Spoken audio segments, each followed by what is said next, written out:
Good morning, Governors, Mr. and Mrs. Mackenzie Johnson, Matilda and Thornton Berry, staff, ladies, gentlemen, and most importantly, girls. I would like to start by saying congratulations to Esme. You're very worthy and I know you'll do a fantastic job next year. Good luck. My 9 years at Queen Mary's have actually lasted about 5 seconds, and yet so many extraordinary memories will stay with me. The two people who are to blame for this atrocity are my mum and dad. Thank you so much for deciding to let me come here. Was it fate or was it divine intervention? We shall never know, but it was one of the best decisions of your life. As you all know, Mr. MJ is sadly leaving. He clearly cannot imagine a life at Queen Mary's without this year's S3. And quite frankly, I don't blame him. We are amazing. He arrived when I was in year 4, and yet his arrival didn't mark a considerable point in my time here. This is because he simply fitted in and essentially became Queen Mary's.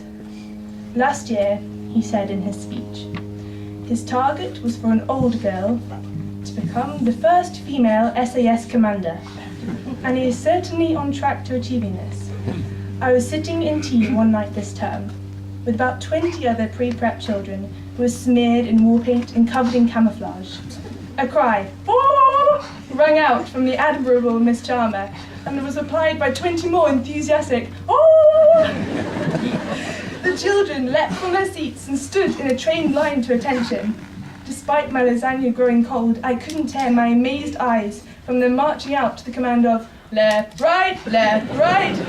This is Mr. MJ's army, and I'm pretty sure the future leaders of the world. Another, and perhaps more unknown by the parents' side of Mr. MJ, is his fantastic ability to tell stories.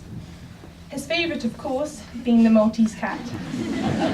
It is such a famous story at QM that Camilla Easley and I read it to Mr. MJ on his birthday, although in French, to appeal to Mr. MJ that little bit more. The student panel interviewing the shortlisted heads even asked the bewildered applicant whether they had heard of it before.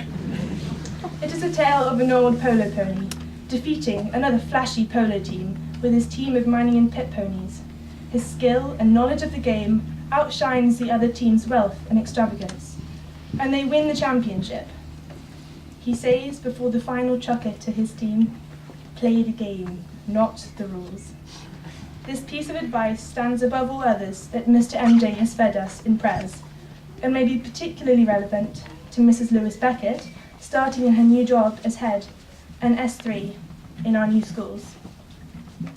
If there were a dictionary definition of a Queen Mary's girl, I think it would probably read like this. Noun: a girl who attends the Yorkshire and anti-French school of Queen Mary's. She will most likely have extensive experience of river swimming, dangling from great heights, and clambering up unassuming classroom buildings.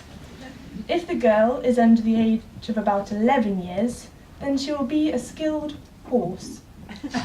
She will also know the name of nearly everyone in the school by the age of 16 years, a clear indication that this Queen Mary's school is like no other. This shows how we are the perfect real-life example of the writings of an author, philosopher, and poet I admire and am somewhat obsessed with. He is called Edward Monckton, and one of his random thoughts, as he calls them, is this: the butterfly of freedom. Why do you fly outside the box? I fly outside the box because I can. But we know the box. We are safe inside the box. That, my friend, is why I leave it. For you may be safe, but I am free. I think this entirely sums up the mental attitude of most of us girls here, and Queen Mary's does such a fantastic job in encouraging it. You can see it everywhere. The girls wandering round with pots and bandages casing broken limbs, the girls dragging themselves around on crutches, and the girls organising a cake sale in order to raise money for the repair of their crashed car. They are simply not hemmed in by the rules that the Maltese cat so famously discards. And how much more exciting is it? They are the butterfly, free to fly outside the box. At the moment, a prominent topic and one of the main things we are thinking about and contemplating in my year is the future.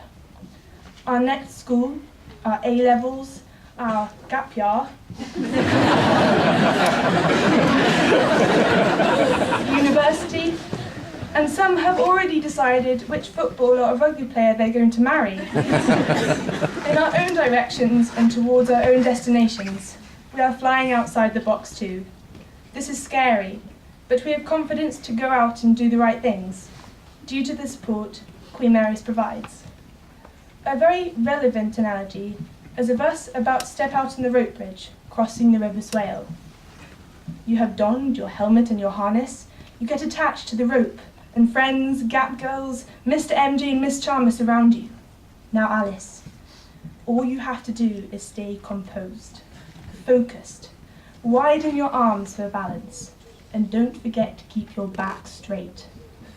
Now leaving QM home turf, like the bank of the river, I am equipped with GCSE qualifications to cover me, I hope. A troop of unforgettable friends to support me and keep me from falling. The staff's years of invaluable teaching and assistance also guides me to make the best shot of the opportunities that will come available to me, and essentially, my life. With my back straight and chin up, I am confident about my future. My year and every girl in this school has this confidence, and seeing as we are going to be the future, we definitely need it. It seems though that the world has faith in us. Beyoncé's final line of one of her newest singles reads, "Who run the world? Girls." Thank you.